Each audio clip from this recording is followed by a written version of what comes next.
Yes. Hi. My name is Lovely Shelton, and I will be your nurse practitioner student today. I attend Franklin University with a concentration in family nurse practitioner. And yeah, so I'm just very excited to be here today and hopefully help you get to the root of what brought you here today. So let me just ask, what did bring you here today? Okay. So just to piggyback off of what brought you here, you said that you have increased anxiety. So you told me that you don't take anything or you're not medicating for the anxiety currently, and that looking at your chart, you drink about 3 drinks a week socially, and you don't have any significant past medical history or is being treated for anything like depression, glaucoma, hypertension. You eat about a balanced diet, and you just struggle with anxiety. So looking at your chart and just the beginning of our interview, I think I might want to prescribe you a medication called hydroxyzine. Hydroxyzine is an antihistamine, and when you think about antihistamine, think about Benadryl. That good old Benadryl that everybody take when they're rashing up. If you went to the beach, you got your good sunburn, you're itching, just allergic reaction, people take Benadryl. Benadryl has been around for a long time, and people run to Benadryl. Think about hydroxyzine or Atarax or Vistaril, which is another name for it, as the same as like Benadryl. It's just a little stronger. And it is used for different things besides allergic conditions or allergic reactions like Benadryl. It is used to actually treat itching, anxiety, because it has a sedative effect, and it treats nausea. It has an antiemetic effect, which treats nausea. It is actually a H1, which is like just a receptor that will block histamine. So that's why it works as far as with that itching reaction, okay? It works basically like on a central action rather than like the histamine blockade, receptor blockade, but it basically will work and it will treat a lot of different conditions, okay? And it's just like, it has that lipid soluble property as well that is absorbed by your gastro tract, like the good old belly, the good old GI tract, okay? It is not known, and rather it crosses the placenta for pregnancy, but it shouldn't be taken in pregnancy unless it is more beneficial. If the benefits are greater than the risk, okay? Which I checked your chart, you're not pregnant or have any type of family planning, so I think we are okay. Okay, so let's talk about hydroxyzine. Hydroxyzine is metabolized by your liver and excreted by that renal system or that kidneys, like a lot of medications are. So when you have anxiety and you take hydroxyzine, you should basically have an onset where you should start feeling that drug working in about 15 to 60 minutes, okay?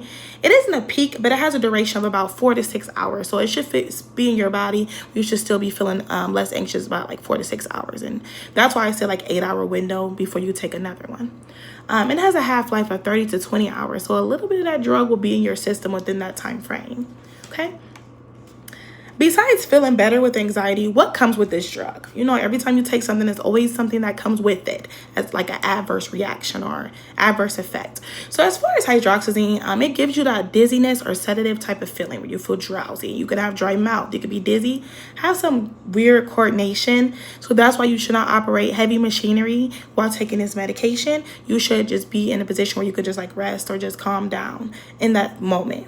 You should not be going to work and taking hydroxyzine. Like, that is risky for that type of thing. So we try to educate our patients on not taking it and going to work and things like that, okay?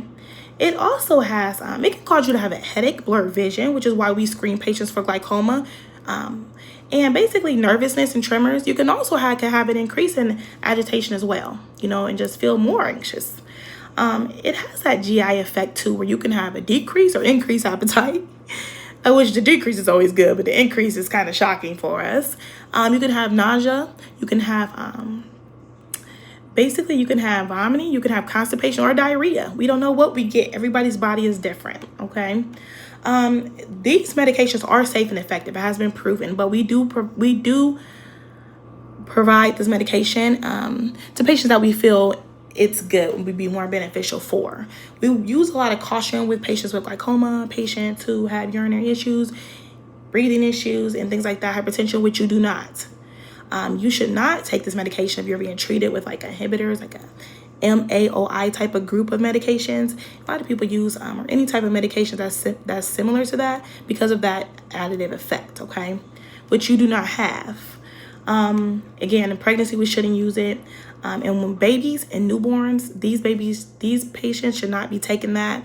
They should not be prescribed that. Also, the geriatric population, our older population, should not be. We try to advise against using hydroxyzine unless it's just best for it. But per the Bureau's criteria list, it should not be taken in. It should be avoided in older adults, in our older population, okay? So I took hydroxyzine, just to use my story as something in the middle of my program for my nurse practitioner. I always had anxiety, depression at times, and I feel like my anxiety will peak really bad in certain classes, certain assignments, juggling 3 kids and just working full-time as a charge nurse at the hospital. I did medicate with hydroxyzine, a small dose of 25, and it did my body wonders. It did my mental health wonders. Everybody is different. Some people don't like hydroxyzine and some do. I think that this would be a good starter drug. Also, we do use hydroxyzine in the hospital for the alcohol withdrawal component. It does have that action as well. So hydroxyzine can be used for a lot of different things. And we use it for patients who the alcohol score, the way we screen them in a CWA, is at a certain level, a little lesser than what we would need to give them Ativan. It is less harsh on their body to give them hydroxyzine. And they do really well with this type of drug.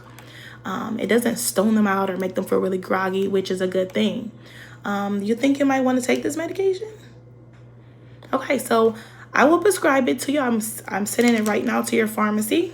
It's sent. If you have any questions or you need to follow up, you can reach me at any time, okay? And good luck.